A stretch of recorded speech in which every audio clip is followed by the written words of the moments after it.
자, 이제는 두 번째 출제 개형을 갖고 있는 통신 처리 방식에 대해서 알아보도록 하겠습니다. 자, 크게 두 가지 파트로 구분해서 공부하도록 하죠.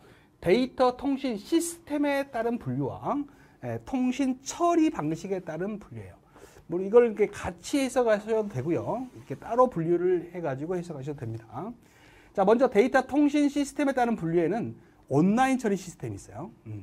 이제 온라인 처리 시스템과 이제 오프라인 처리 시스템이 있는데, 온라인은 직접적인 어떤 사람의 개입이라든지 기계적인 개입 없이 단말기와 단말기 사이, 즉 컴퓨터와 컴퓨터 사이에 전송 회선만으로 어떤 데이터 처리가 끝나는 이런 처리 방식을 온라인이라고 그래요. 오프라인은 중간에 사람이라든지 어떤 기계적인 도움을 받아야만 처리가 되는 방식을 오프라인 방식이라고 하죠.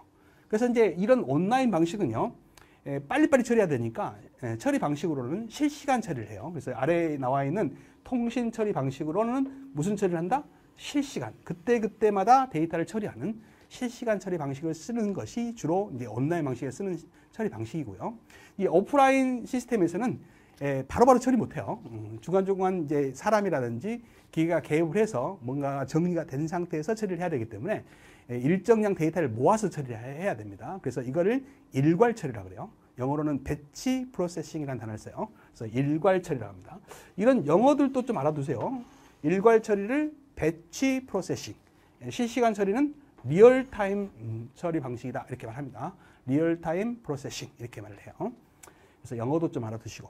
그럼 대표적인 실시간 처리 방식에는 뭐가 있을까라고 한다면 바로바로 처리해야 되는 거, 이제 항공 좌석 예약이라든지, 그 다음에 이제 바로바로 처리해야 될 게 은행 업무 같은 거죠. 돈 처리 같은 거, 이런 것들은 실시간 처리를 해야 됩니다. 그래서 좌석 예약이라든지 은행 업무라든지는 실시간 처리를 해야 된다. 꼭 알아두시고요. 그 다음에 이제 일괄 처리를 할 수밖에 없는 것은 이제 급여 같은 거죠. 여러분들 급여를 매번 줄 수는 없잖아요. 뭐 한 달이면 한 달, 뭐 일주일에 한 번씩 받는 사람도 있죠. 연봉이 센 사람들은. 그래서 이렇게 일정량을 모아서 이렇게 처리하는 방식, 이것을 일괄 처리라고 해요. 그 다음에 이제 전기요금이나 뭐 수도요금 이런 것들도 마찬가지죠. 한 달간 쓴 용량을 모아서 한 번에 처리하지 매번 낼 수는 없잖아요.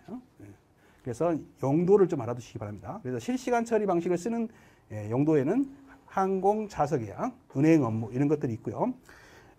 일괄 처리에는 급여 같은 거, 그 다음에 요금, 전기요금이나 수도요금 이런 게 있다. 이렇게 알아두시면 되겠습니다.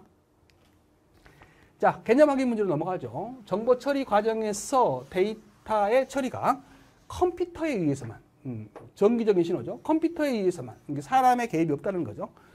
이루어지는 시스템을 뭐라고 해요? 온라인 처리 시스템 이렇게 말을 합니다.